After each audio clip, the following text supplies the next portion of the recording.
Welcome everyone Okay. to another in our series of talks between Caleb Maupin and Brar. And today we're going to be talking about a subject that's on a lot of people's minds, which is the coup in Niger. And I'm going to start by asking Harpal, what do you think is the significance of this particular event in Niger? Well, this coup is I would have said yesterday the latest, but it's latest but one coup in West Africa, which is a part of a series, really. And these coups basically are anti-French, and they are expressing the desire of ordinary people through their military officers to the looting of their countries by France, notwithstanding the nominal independence these countries got in the 1960s. They have been subjected to the strangulation of French economic, financial, and military net. And they've been ruled by flunkies on their behalf who are local, and people are eventually getting fed up. So when you talk of a coup, the average European thinks what a horrible thing it is.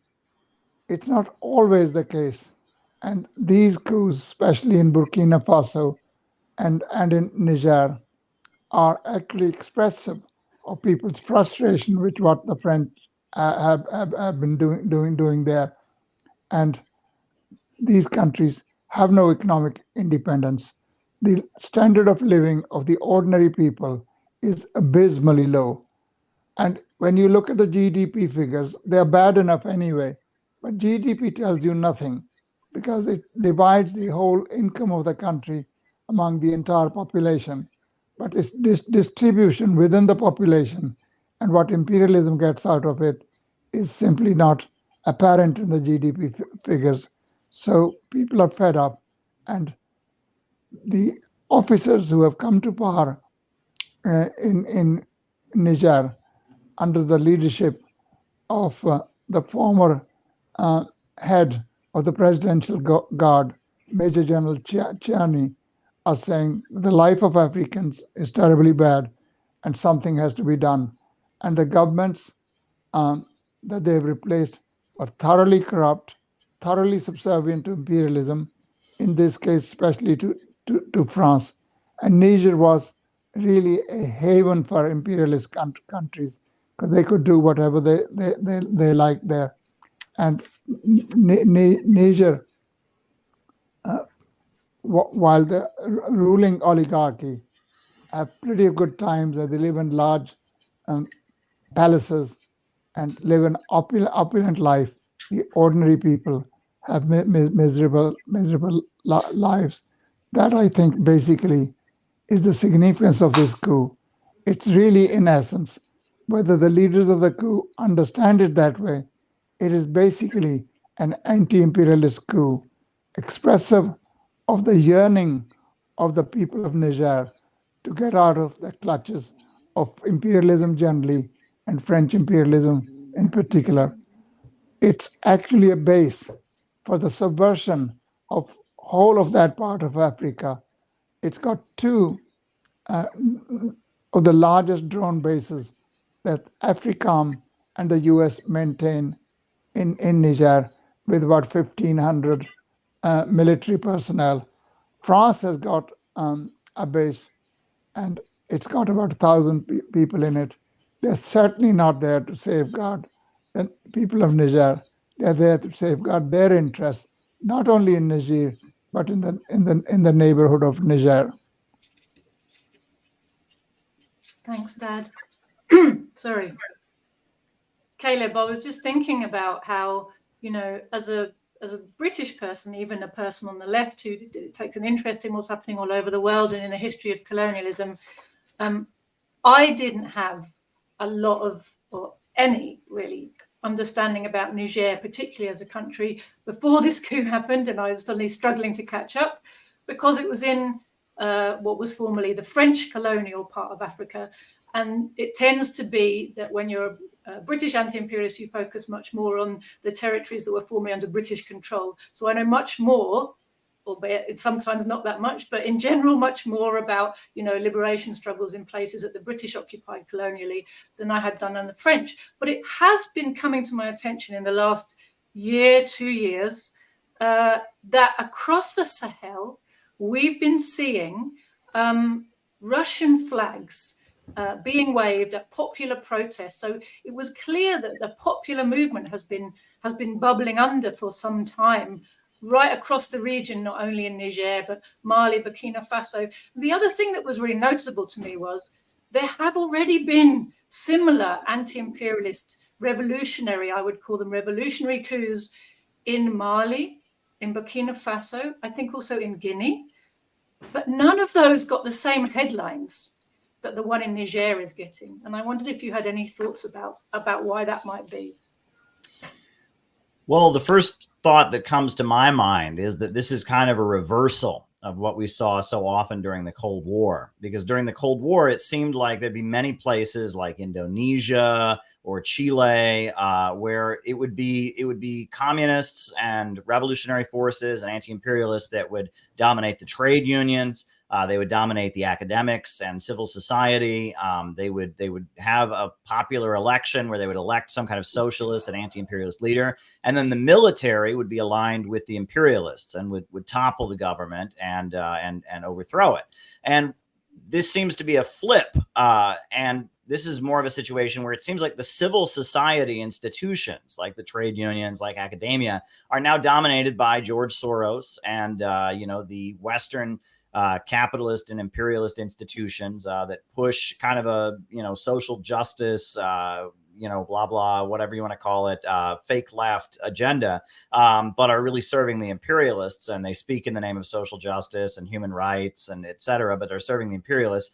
Whereas it's the military that expresses the popular desire to see economic development, to see the country break free from the domination of foreign imperialists. And the military plays a different role. And this is a reversal of what we saw widely during the Cold War. And this isn't the only place. I think in Myanmar, there's been a situation where the military has played an anti-imperialist role, has been friendly to Russia and China, whereas the civil society institutions, are serving the imperialists. So it's not just in this part of the world that we're seeing this. One is forced to think of the patriotic officers throughout the Middle East that oversaw the rise of Ba'athist Arab socialism in Syria and Iraq, the rise of Abdel Nasser in Egypt.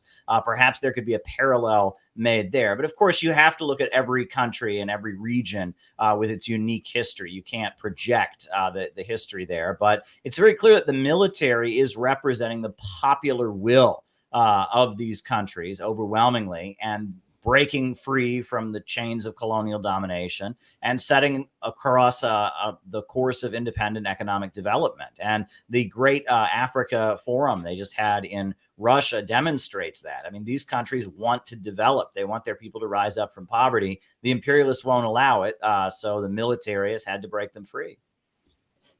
Absolutely. Hopal, what do you think about the attitude of imperialism towards this coup? What has been their attitude and why? Well, their attitude is determined as ever by their own selfish interests.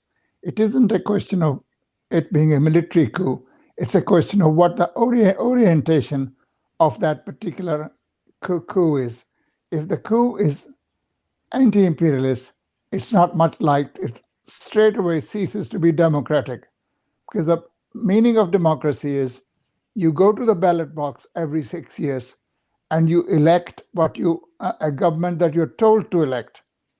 And if it's elected and the merrymaking can go on for the next 6 years, and there is a free market, rampant free market imposed, and there's privatization, and you bring in the IMF, the World Bank, and the usual culprits, and they come down, and their recipe always is, it's like somebody starving to death, and the doctor comes and says, you must give him no food. The people are starving, and the IMF's prescription and the World Bank's prescription always is, you must take away all the subsidies, you must raise the prices of basic necessities like electricity, gas, cooking oil, food, etc. And you must lower the taxes, which means the rich pay even less taxes in the way of taxes than they did before.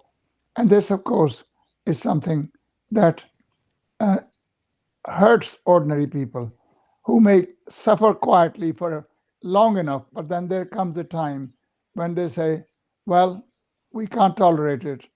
I'm reminded of what Colonel Douglas MacGregor recently said about America. He said, we are the proverbial schoolboy bully. We go around punching people in the face, and people take it, and every now and then somebody gets up and says, this is not right, and punches the bully back in the face. And the bully can't understand why somebody has punched him in the face. And so what people are doing in this way is actually punching imperialism in the face.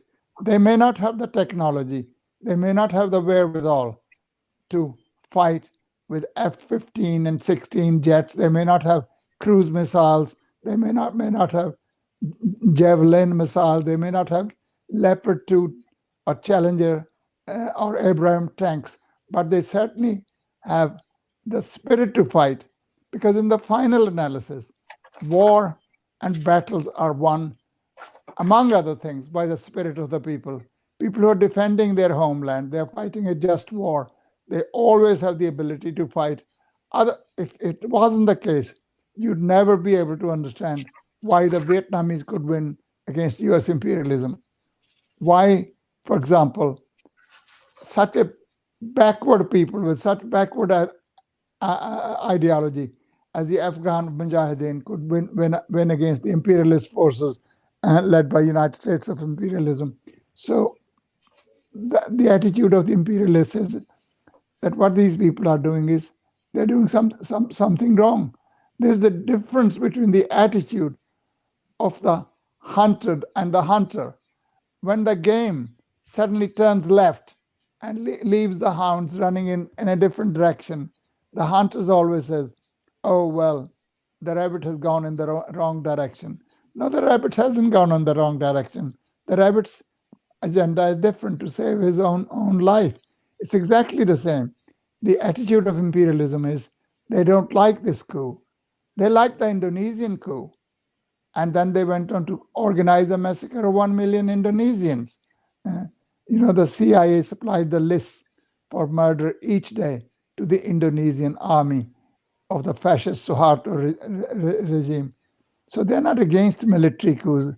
They're not, people only remember one 9/11.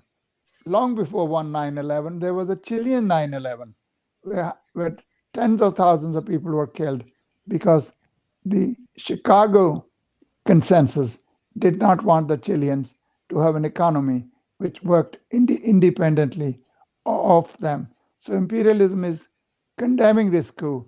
Of course, they can't condemn it by saying it's anti-imperialist. They said it's anti-democratic. It doesn't abide by the rule of the law. It doesn't go for freedom of this and freedom of that. Maybe all those things. But the most essential point are really the economic interests of imperialism on one hand and the Malian people on the other. So the attitude of imperialism is determined by its own interests. And of course, every country is connected with other countries.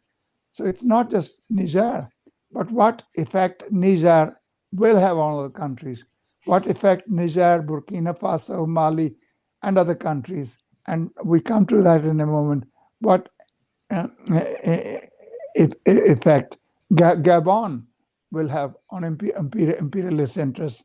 So really, that's what determines the interests of imperialism. Absolutely. I think both of you have highlighted something really important, which is there are coups and coups. And I think the imperialists, when they talk about coup, they want to trigger in our minds the antipathy that the popular masses felt towards the coups that you identified, Caleb, earlier.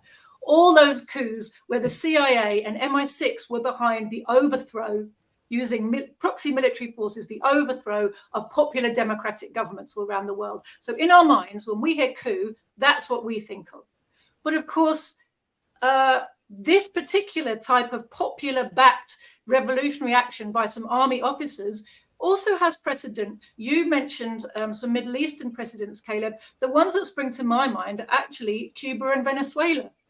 In the early days of those revolutionary movements, they were led by small groups of army people who, were not communist in the beginning, but who had the masses of the people behind them. They were acting in the interest of the masses of people, even though, initially the actions that they took were small, you could say isolated military events, but they inspired the whole population and brought them into action in a really big way.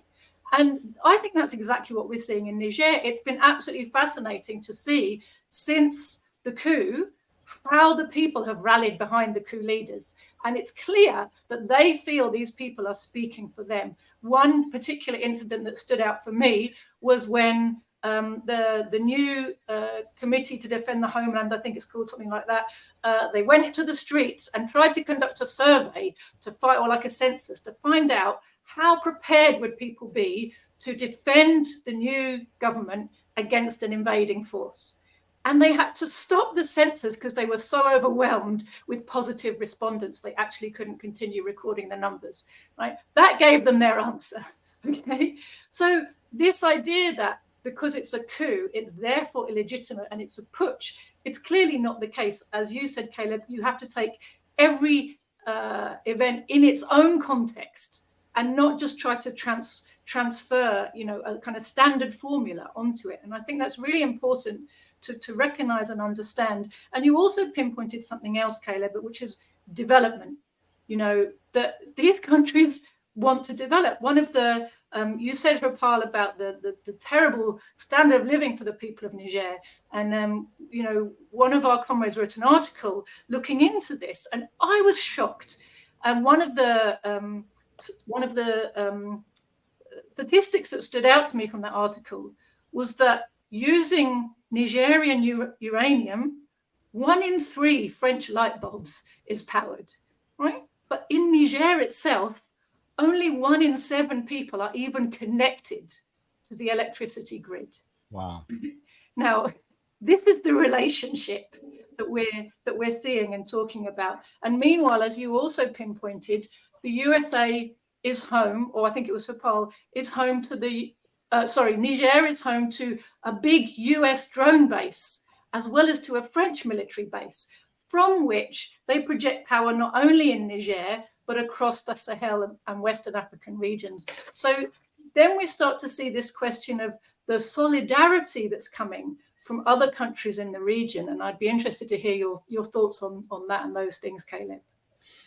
Well, I mean, another thing that continues to come to mind, it's, we need to understand how things have gone down globally since the fall of the Soviet Union, because during the Cold War, it was very common for the United States to prop up these kind of authoritarian military regimes as a barrier against communism, right? Particularly, you think of Park Chung-hee in South Korea, this authoritarian military regime, and that the Western imperialists were forced to allow Park Chung-hee to oversee some economic development to stabilize South Korea as a barrier against North Korea. And that there were, throughout Latin America, there were a number of military juntas that were in power that engaged in some kind of economic development. And the USA was forced to tolerate that to some degree or other because their economic development would stabilize the society enough that you wouldn't have a communist revolution. But you'll notice that as the Soviet Union was falling, and especially most after the fall of the Soviet Union, then the United States worked to topple these very military governments that had propped up. The USA invaded Panama and overthrew the government of Noriega. And that these kind of military Bonapartist governments had been kind of tolerated by the United States as a mechanism for holding back communist revolution. But they didn't like them because they were a barrier to austerity. And the imperialists very much transitioned to a model of liking so-called democratic governments in the developing world, i.e. governments that were so weak that they could not stand up to austerity, and that they would just have to tolerate whatever IMF austerity neoliberal measures these countries, had imposed on them. And in country after country after country, they would transition to being more of what they would call an open society. And that just meant that you had an elected government, you had open, quote unquote, free elections, but whatever government got elected had really no power to stand up to Washington, to stand up to the IMF, to stand up to the World Bank, and would just let the country be looted. And that seems to be the model that they like. In Niger, before the military came to power, you can call it a liberal society, an open society. But at the end of the day, the French imperialists and the corporations were always going to get their way, no matter who was elected. The people were left in dire poverty, and the country was ruled by Western corporations. And that is kind of the model that they want in the developing world. And increasingly, as the people of the developing world reject that, we do see, and it's very confused. In the Dominican Republic, there are a lot of people that see how bad things have gotten under the domination of Western imperialism, and because there's not a Marxist revolutionary movement, they'll say things like, "Oh, well, we need Trujillo to come back." Well, Trujillo was the right-wing authoritarian military dictator that existed in the Dominican Republic during the Cold War. And that there will be kind of a weird nostalgia for the authoritarian Bonapartist regime, the imperialist backed, because people associate that regime with not the austerity that has come in since. And so this is the dialectic and the contradiction of all of this. But what we see, just like in Myanmar and elsewhere, and what we're seeing in Africa now, is the military playing the role of being a barrier to the domination of Western imperialism, raising people up out of poverty and associating and entering an alliance with Russia and China. And one thing that I think Harpal probably knows far more about this than I do, is that in particular, when we're dealing with the French imperialists, the French Communist Party, which is, historically was the party of the Communist International, played a great role in the struggle for the liberation of Algeria and Vietnam. The French Communist Party has played a reprehensible, treacherous role in all of this. They supported the bombing of Libya. They supported the military intervention by France into Mali, and that the French Communist Party is really just a wing of the French imperialist state. They embraced Euro-communism in 1978 and denounced the Soviet Union. And they have a lot of seats in the parliament, and they control the CGT, the major trade union coalition. But they are basically allies and part of the French imperialist apparatus. And I was hoping that maybe Harpal or Jyoti could touch on that, because that's an important point to make as well. We have a communist party that's part of the French imperialist apparatus.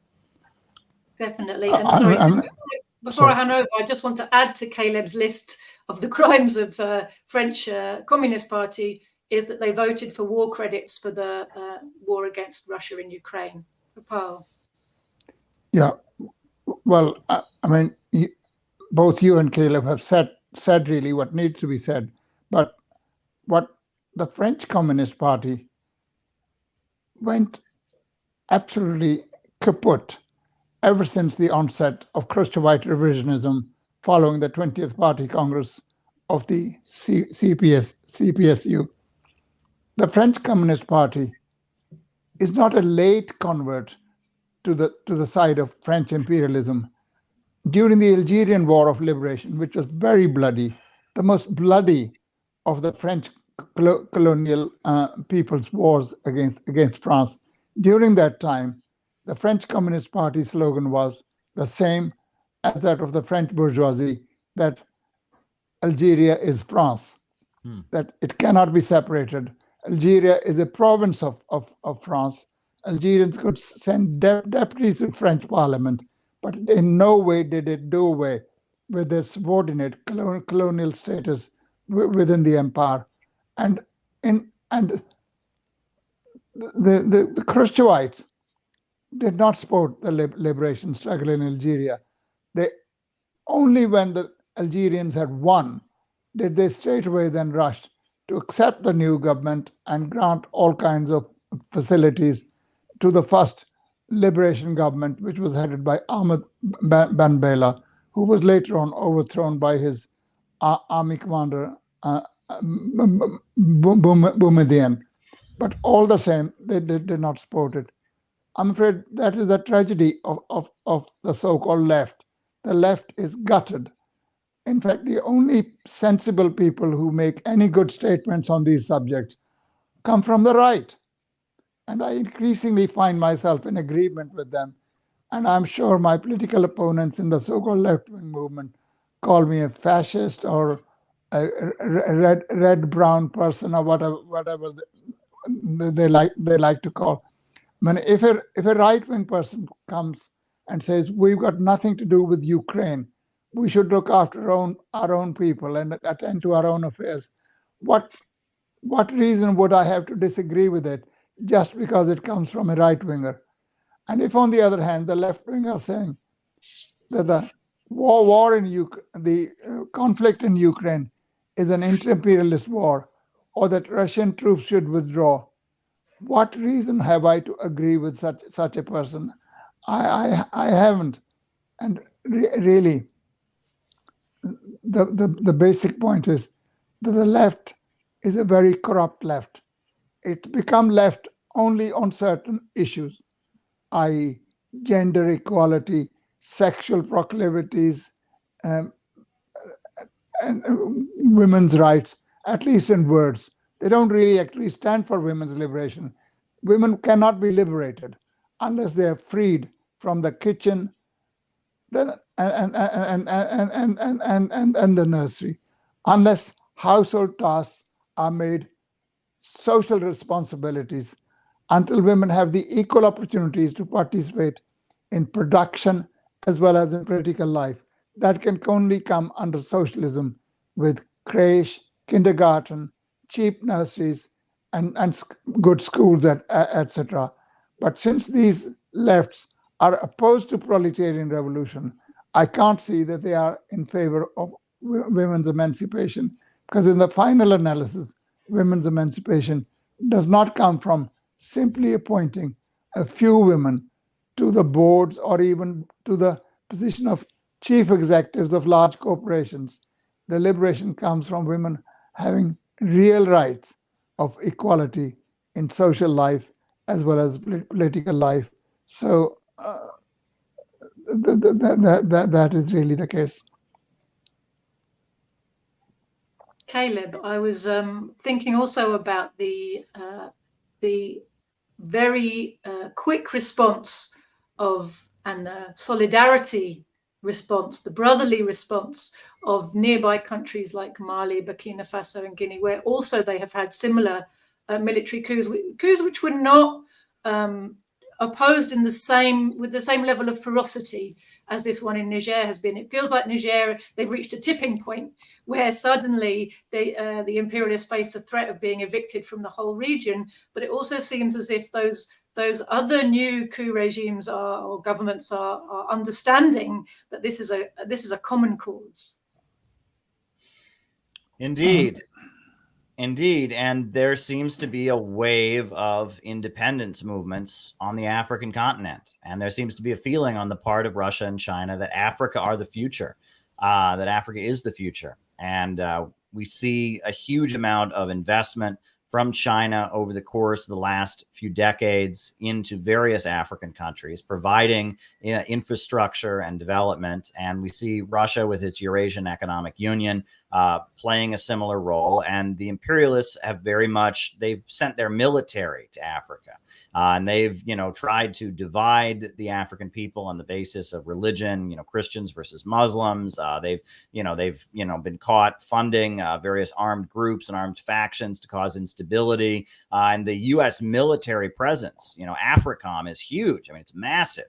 And we can recall they've done all kinds of slick social media propaganda to try and justify it. You remember the "Bring Back Our Girls" hashtag.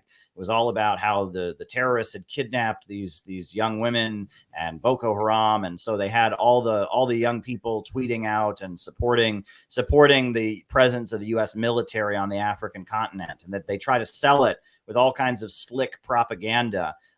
This movie that they made based on the comic book Black Panther, it appealed to, Black nationalist aesthetics, kind of, empowering Black people. But the essence of it was to support the U.S. military presence on the African continent. This was a Hollywood movie where basically the heroes are Africans who team up with a white CIA officer and end up flying drones supporting U.S. imperialism. So they've done so much to, try to make the case that, these are peacekeepers, they say, right? We're there to keep the peace. I think it's worth pointing out, that the International Criminal Court, which is this body created by the imperialists, which is completely illegal. I used to work for former U.S. Attorney General Ramsey Clark, and he pointed out that the International Criminal Court has no legal standing whatsoever. If that had been included in the UN Charter, no country in the world would have signed on to the UN. There is no legal basis for an International Criminal Court. But the ICC, the International Criminal Court, every single person who has been convicted by the ICC has been African. Every single one. So that reveals to you how much of an imperialist and colonialist entity it truly is. Every single person that they've convicted. Now, prior to that, they did have the International Criminal Tribunal on Yugoslavia, but that was prior to the International Criminal Court. Every person that they have convicted has been of African descent. And on top of that, the U.S. imperialists are so afraid of the ICC that they not only do they not sign on to it and recognize it, but they've actually imposed sanctions on it, because every so often it'll bring up the crimes committed by U.S. troops in Afghanistan or something. There's even a law the USA passed that if the ICC were to convict a U.S. soldier or a member of the U.S. military, the USA would have the right to carry out a military intervention against The Hague. So the USA doesn't even recognize the International Criminal Court, but yet it'll use the International Criminal Court against African countries. They're now using an ICC warrant that they've issued for Russian President Vladimir Putin. Their relationship, the entire relationship the imperialists have with this so-called ICC, the International Criminal Court, which was very much promoted by George Soros and the liberal so-called human rights wing of imperialism, their entire relationship with it reveals how hypocritical they truly are. Thank you. Well, you've brought up three different things there, Caleb, that I want us to come back to. So I'm just going to tell you briefly what they are and then go to Opal. So one is this war on terror that allegedly the Americans and the French have been waging in Africa, which to me really comes back to the destruction of Libya. And I wanted to talk about that a little bit. There is the question of the revolutionary legacy of Thomas Sankara and to what extent that motivates what's happening in West Africa now. And then there is this global geopolitical shift with the rise and expansion of the BRICS. And I think all of these three we should talk about a little bit. But Hapal, maybe if we could start with talking about Libya, the effect that the destruction of Libya has had on Africa and on North and West Africa in particular. Before I comment on that, there's one point I'd like to make. What has irked imperialism and agitated imperialism, particularly with the coup in Niger, as opposed to the coups in other neighboring countries, is the fact that Niger has extremely important minerals that imperialism needs. The most important of which is uranium. It's the 6th or 7th largest producer of uranium in the world. Uranium is needed by imperialism for nuclear energy, for peaceful purposes, as well as for making military armaments, and they wouldn't want to lose that. And Jyoti has rightly pointed out that 1 in every 3 bulbs in France is powered by the uranium that comes from Niger, whereas the people of Niger, only 13 or 14% have any connection with the electricity grid. They are without power. That is a glaring thing. And this uranium is not owned by Niger. It's owned by basically French companies, a French company called Orano. And it's a company which was part of the big electricity utility called EDF.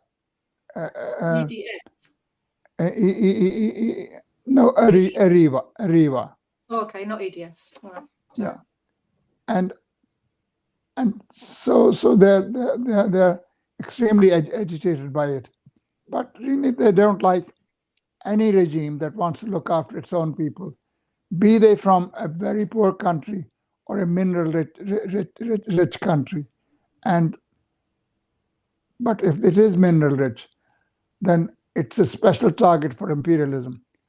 One of the tragedies of Africa has been it is rich in minerals. It's an extremely rich continent. But because of its backwardness, because of its inability to fight against imperialism, it has been an easy target for looting. That's the motto of imperialism. As the old Russian Tsarist time poet said about Russia, you are very rich, dear mother, but you are very weak, dear mother. So we can come and loot you. That exactly is the motto of the imperialists and colonialists. They want to come and loot because you're weak, you're poor. And if a regime can stand up against them, it is straight away demonized. Now, you live 90 miles from Cuba. If you are in Miami, Caleb, what have the Cubans done against America? Absolutely nothing. In fact, whenever America is in trouble, they offer to send medical teams to help. When Hurricane Katrina struck the United States, Cubans offered to send doctors. Of course, they were refused. But the Americans would rather, the ruling class would rather have their poor people go to dogs and not be treated than have the insult of being treated by Cuban doctors. So they didn't like Burkina Faso's regime because it was an anti-imperialist. It actually used terminology which was near Marxist. So Sankara had to be overthrown. He was murdered by one of his own trusted deputies who was bought off by imperialism. Unfortunately, for every patriot in these countries, there are 100 traitors who are willing to be bought if somebody will pay the price. So Niger is different precisely because it's rich in minerals, especially this crucial mineral, uranium. Thanks. Did you have any thoughts on Libya, the effect of the destruction of Libya? Yes, it had a tremendous effect, as Colonel Gaddafi had foretold during the time he was under attack, that he was fighting against Al-Qaeda, the people who were sitting in one corner of the country fighting. And nobody would believe him, or rather nobody would pretend to believe him. This is rubbish. He's violating human rights. So in the end, they were able to get a no-fly zone resolution passed in the United Nations Security Council, which means that the jihadis had the most powerful air force in the world. The United Air Forces of the imperialist countries headed by the United States. So the jihadis didn't win because the Libyans were weak. Jihadis won because imperialism threw all its weight, military weight, behind the jihadis. And of course, once Libya fell, there wasn't democracy. There were no human rights for women or anybody else. Libya had done wonderful things for Africa. First of all, black Africans from Africa could come and get jobs, and they were treated equally as the local population. In fact, that annoyed some of the Libyan Arabs who didn't treat the Africans with a sense of brotherhood and fraternity. Women were given rights. Probably Libya was probably the only country that introduced women, female soldiers into the Libyan army. Some of the bodyguards of Colonel Gaddafi himself were women from the Libyan army. They provided aid to other African countries. They helped African countries to get better telecommunications, thus depriving the Western companies of their lucrative business of providing satellites. And Libya provided the money and wherewithal for the Africans to have their own satellite that will give them the necessary telecommunication signals they needed. But once, of course, Libya had fallen, it became a free market for slavery, prostitution, racketeering. Libyan wealth was stolen by the imperialist countries. And of course, it became the hub for everybody from neighboring African countries who wanted to go to the Western countries as refugees because they're driven by poverty and starvation to find a place. And so there was a flood of refugees.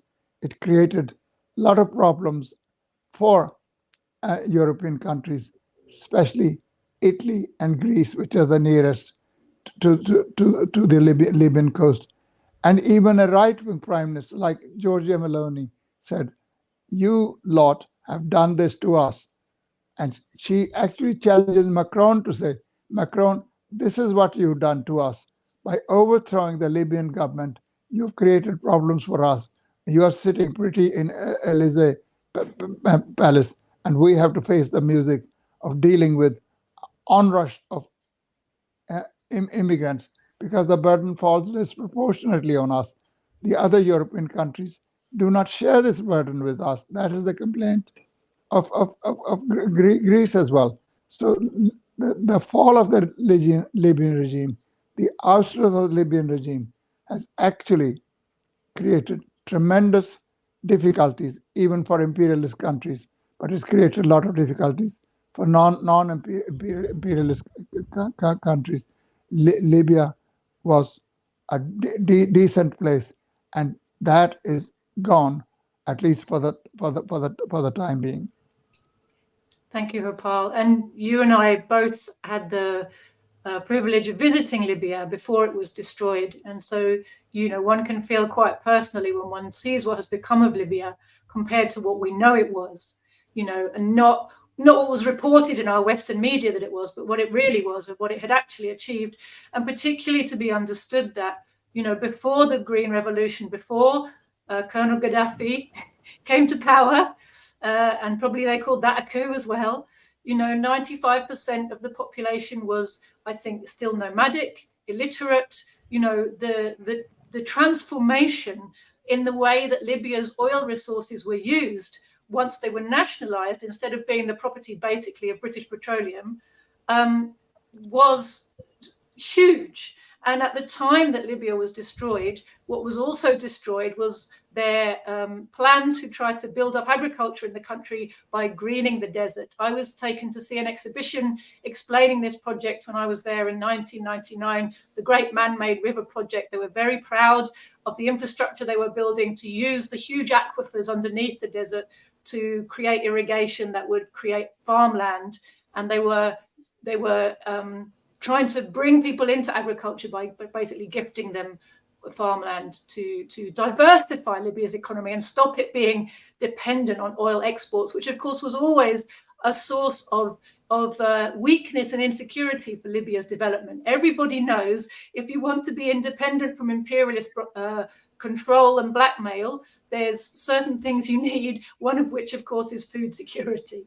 And this is another problem that people all over Africa suffer from. Although food is produced in Africa, they don't have food security in those countries. So the fallout from the war in Libya was that, a flood of drugs, weapons, and jihadis were unleashed across the world. Harpal talked about the flood of refugees heading north across the Mediterranean into Europe, but heading the other way into Africa, there was this huge wave of destabilization. And in particular, this training and arming, Libya has become like Ukraine, a kind of CIA playground. They can do anything they want there because nobody's watching, and they can get away with using the territory in whatever way they wish, the imperialists, I mean. So it's a place where the West, the imperialists train and arm jihadi terrorists and set them loose across Africa, just in the same way they set them loose across Syria, and then when these countries in the Sahel are facing this huge terrorist problem, they come along and say, let us help you fight a war against these evil terrorists. We're here to help you bring back democracy. Let us bring our base in. We'll help you. We'll help you. It reminds me very much of the way that US imperialism fought its war on drugs in Latin America. You know, first you make the problem and then you bring in your militia on the excuse of solving the problem. And of course, throughout the war on drugs, the drug situation got worse and worse, right? And it's exactly what we've seen with the war on terror in Africa. The longer it goes on for, the more the imperialists are allegedly fighting the terrorists, the worse the terror problem becomes. And one of the strong demands that you're seeing across the countries which have been kicking out the French bases is we need to get a handle on this problem of Islamic terrorism, which is devastating our countries. You know, we're facing so many problems, but the terrorism of these West Black jihadis is a huge one. Again, it never gets any press in the Western media, apart from occasionally, as if it's some, you know, it's some weird homegrown issue that Malians and Nigerians have, that they, you know, the reality is this was purely created and stoked by the West as a justification for their activities there, to keep their soldiers there. And of course, under cover of having their soldiers there, they can bump off anybody who looks like they're leading a social movement that might be going to get somewhere, as we saw tragically for years and years and years in Colombia was the standard practice of the USA and the militias that it backed there. So before we move on from this, anything you want to say, Caleb, on the fallout from Libya? Oh, well, I think a great example of the fallout from Libya is that one of the terrorists who was armed by the British and American imperialists to fight against Gaddafi bombed the concert in Manchester. You'll remember, right? You know, and the U.S. Imperialist media and the British media did everything they could to cover up that this terrorist who bombed this concert and killed all kinds of innocent people was a terrorist who'd been armed and backed by the imperialists to fight against Gaddafi. And that was a key detail that they just tried to leave out. They tried to make it sound like it was an issue of immigration. Oh, this is a foreign person from Libya. No, this is a terrorist, an extremist who was backed, and the same kind of thing that the extremists who fought against Gaddafi and overthrew Gaddafi did in Libya, bombing civilians, killing people. He turned around and did it in Manchester and killed a bunch of innocent people. And they didn't want to have that conversation. And it was infuriating because there was no question about the fact that that terrorist and his father had both been in Libya fighting against Gaddafi, and then they came back and committed a horrendous act of terrorism in Britain. And I think that needs to be pointed out as well. The other thing that I think when we talk about uranium, we can't forget that despite the fact that the imperialists are, you know, they are all against Russia and they're all against China, that there are contradictions among them. And that one of the major contradictions is that when it comes to the global markets, the way the American and British imperialists keep their upper hand is by dominating the oil markets, right? BP, Shell, Chevron, ExxonMobil, that's American imperialism and British imperialism. And the French have always resented that. And that has made the French government big supporters of nuclear energy. Because of that. And actually, the French nuclear energy program, the physicist who started it, it's state-run, and the physicist who started it was a member of the Communist Party back in the 1950s when the Communist Party of France had more of a revolutionary edge at that point. And that the U.S. imperialists have always resented the French for promoting nuclear power, so much so that during, I believe it was 1981, France was helping Iraq to develop peaceful nuclear energy. And with the backing of the United States, Israel bombed Iraq and murdered not only a number of Iraqis, but also a French scientist who was working at a nuclear site in Iraq. And that's important. And that, I guess, shameless plug here, I do have a new book out, a polemic with a group in the United States called the Revolutionary Communist Party and its leader, Bob Avakian. But one of the themes in that book that I talk about is the role of French intelligence in manipulating leftism in the United States. And it must be pointed out that because there's an inter-imperialist rivalry to some degree between the French imperialists and the British and the American imperialists, a lot of leftist and socialist circles in the United States have become heavily infiltrated by French intelligence. And that's not necessarily bad because, for example, the movement to free the political prisoner Mumia Abu Jamal and to prevent his execution in 1995, much of the support for Mumia came from the French imperialists. The French imperialists are opposed to the death penalty. They see the practice of the death penalty in the United States as something that they're opposed to. And it's very clear there was a lot of support from French intelligence for the movement to free Mumia Abu Jamal, and that the Iraq War protest movement, because France, because of their own contradictions, they were opposed to the U.S. invasion of Iraq in 2003. You know, in the USA, we started talking about freedom fries instead of French fries because we were mobilized to hate the French. Well, during those years, it's very clear that there was a lot of covert support for the Iraq War protest movement coming from the French intelligence apparatus. However, now that the issue is Russia and China, where the French are on the same side as the other imperialists, now that is part of the reason that the Western left and the communist groups in the United States are not taking good positions on the Ukraine conflict. They're echoing French imperialism, and I believe largely, and what I show in the book is that French intelligence and the French imperialist apparatus has woven itself so carefully into the leftist movements in the United States that has distorted their anti-imperialist character. And there's a whole history of that. You know, France, welcomed Eldridge Cleaver and the Black Panthers, and gave them refuge. And that there is contradiction among the imperialists. We can't deny that. And the French imperialists, to some degree or other, have offered some covert support to American leftism. Unfortunately, at this point, that's playing a negative role, I think, and that's kind of explains why a lot of leftists are bad on the issue of Ukraine and Russia. Very interesting. Thanks, Caleb. For Paul, I wanted to come on to the question of Thomas Sankara and his legacy in this region of West Africa and the Sahel, and whether you have been aware of connections and echoes and overt references to Thomas Sankara by some of these new governments.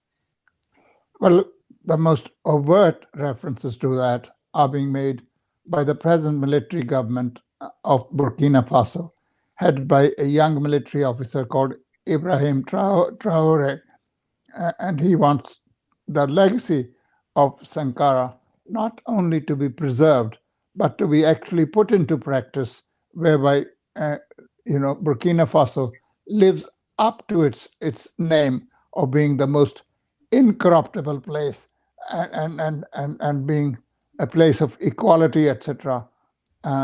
Let's hope he succeeds. We shall have to see, but certainly that resonates. And when he speaks, he is actually the same voice resonates across many countries in Africa. He was at the Africa-Russia summit in his military fatigues and was welcome by President Putin himself. But that's a long-term play. It will come, because Sankara used to say in his life, you can kill a revolutionary, but you can't kill his ideas. Sankara's ideas have not gone away. There are a lot of people in Burkina Faso and in neighboring places who actually remember him, just as people in Congo remember Patrice Lumumba. He had been murdered. He may have been cut to pieces, his body burnt in acid, but he stands tall, and he is a much respected figure, and his legacy cannot simply be done away with. But I think before we get bogged down in this one, there's a couple of other things we must discuss. Imperialism these days is not very happy to put boots on the ground, to send its own soldiers, because when you do that, the soldiers are as likely to come in body bags as they are in any other condition. So they try to find proxies, cannon fodder everywhere. Like in Ukraine, they found the Ukrainians whose ruling class is stupid enough to allow itself to be used as cannon fodder to wage a war on NATO's behalf against the Russian Federation. Equally in Africa, they're looking for flunkies who will do the job of invading Niger and putting an end to the progressive military regime. And who should they find? The so-called ECOWAS. ECOWAS really is nothing but Nigeria. It's the country with the largest population in Africa. It has got oil resources, but it's so corrupt and it's so incompetent that while it's the producer of lot of oil. Nigerian people do not get petrol because there's a shortage of petrol in Nigeria. It's really like going to Himalayas and not being able to find a cube of ice, and that's exactly what is happening in Nigeria. There are 7 refineries in Nigeria, and none of them are working. And one corrupt regime replaces another. There have been military regimes, but even when the regimes are elected through the ballot box, they are corrupt, they are incompetent, and they pass then the buck on, the baton on to their flunkies. Like Bukhari has retired, he's given the baton now to somebody called Bola Tinubu. And what does he do? And he was a money launderer in Chicago for some relative of his. He's a thoroughly corrupt person. And how does he want to build up Nigerian economy, which is in real trouble? By invading Niger as the head of ECOWAS. But of course, that has been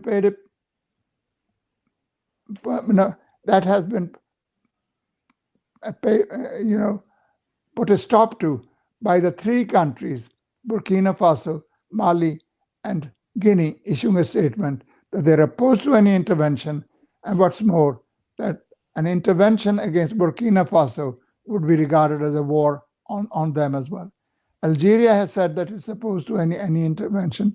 So if the French troops or the American troops should intervene, they will find themselves faced not only with the people of Niger, not only with large sections of the Nigerian army, but also soldiers from these neighboring countries. So it will be a very long war, which they can never be sure of winning. And that's the reason that this intervention, which was supposed to come within a week, the new government had been given an ultimatum: within a week, restore democracy. I bring the corrupt flunky Mohammed Bazoum back into office. Otherwise, there will be serious consequences. Well, the military and the people of Niger have faced up to that threat by saying, fine, we'll do what you can do. We'll face you in armed struggle. We may not have the weapons that you have, but we will face you. I mean, straight away, it's a poor country.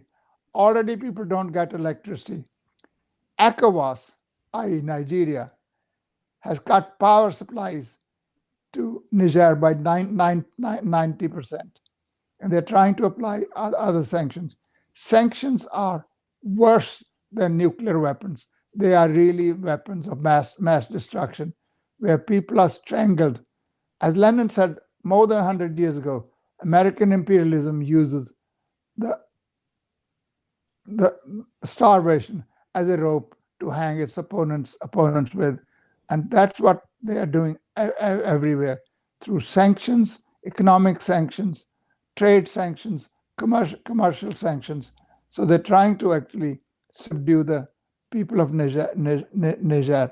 But the people have been demonstrating in the streets of Niamey, the capital of Niger, in support of the new military government headed by Brigadier General Chichiani.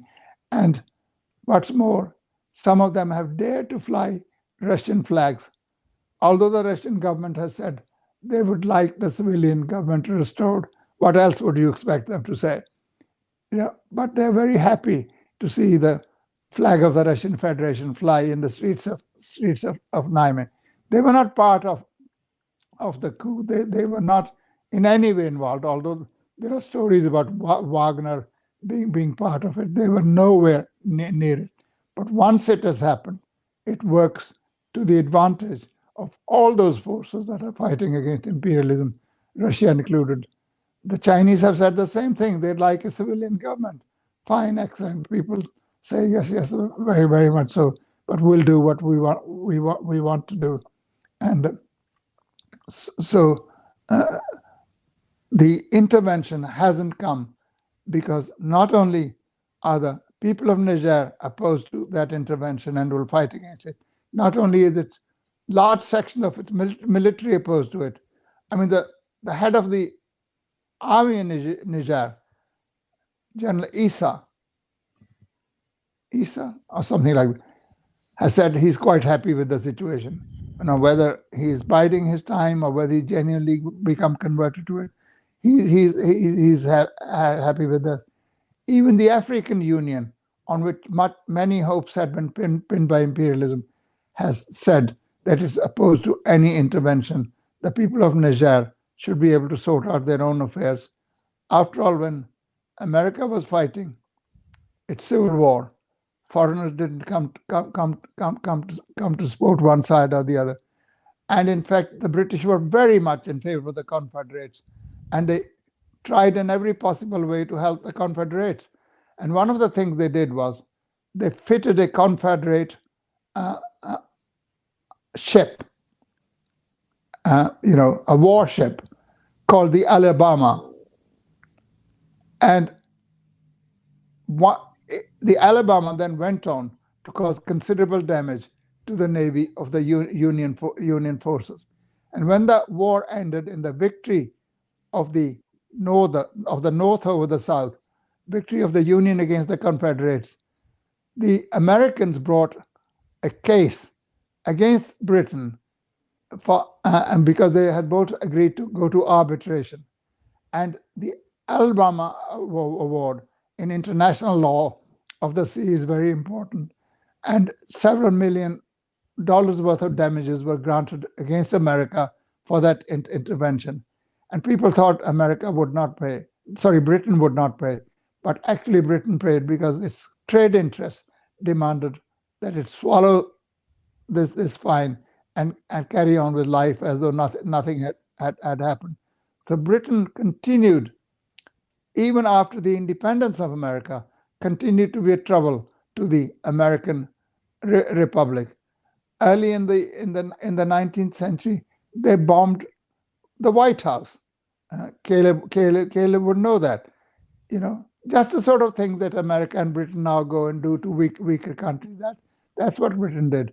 And during the Civil War, they did everything possible to make sure that the slaveholders will win the war. They didn't win and eventually had to come.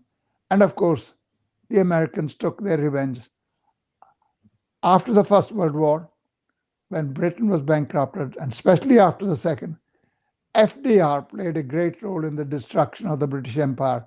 Anti-colonial struggle played as much a part as the FDR himself to destroy the British Empire by various financial means. So that's what imperialism does. Thank you. Well, before we finish, I do think I would like, if you've still got a bit of time, Caleb, to just talk a little bit more about the changing international situation, because Harpal, you've highlighted there, the actions of British imperialism when it was at its peak in the mid-19th century. We've had, and then you've shown how British imperialism was in decline. You talked about between World War I and World War II, and particularly after World War II, when American imperialism was at its peak. But of course, all the imperialist powers now are in their very much declining phase. And what we're seeing, the big global political shift we're seeing, is the rise, the coming together, the recoalescence of a strong anti-imperialist bloc at the same time that the bloc of imperialists is clearly declining in its power and influence. And I just wanted to touch quickly on what effect that is having on the timing of all of these liberation movements that they're breaking out. On the one hand, we've got, a deep imperialist crisis. The whole world global economic system is in this huge crisis. And then if we think inflation is bad in the West, it's nothing compared to what people in the oppressed countries are suffering. In some countries, I know in Egypt, it's above 40%. There's unrest and bankruptcies across the globe as a result of this inflation crisis, which is really the symptom of the overproduction crisis of the global capitalist system. And at the same time, we have the weaponization of the dollar. We have the drive to war of the imperialists to kind of try to crush all dissent and retain their hegemony. But we also have the rise and now the expansion of the BRICS. We have a strong China emerging. We have another a source of inspiration to people who are still striving. 100 years after the onset of most of their liberation movements for liberation. Caleb. Well, I don't really have much more to add. I will say that one concern that I think anyone observing the situation on the African continent has is we really would hope that the imperialists aren't able to utilize this situation to foment a big confrontation and a big war. And that was something that would be to their benefit, even though there would be obviously revolutionary and progressive anti-imperialist forces on one side, as opposed to their puppets on the other side. To create a big, huge confrontation with Africans killing Africans, that would benefit the imperialists and it wouldn't benefit the people. So while we support the moves of independence, et cetera, we hope that there can be a de-escalation. I think that would be in the interest of the global working class to see a de-escalation and not let the imperialists turn this into a big bloodbath for their own benefit. Thank you, Caleb. Paul. My own view is just like that of Mao Zedong. There's chaos under heaven. The situation is wonderful. What happens is when thieves fall out, honest people have a chance to get away. The imperialists are now in dead trouble.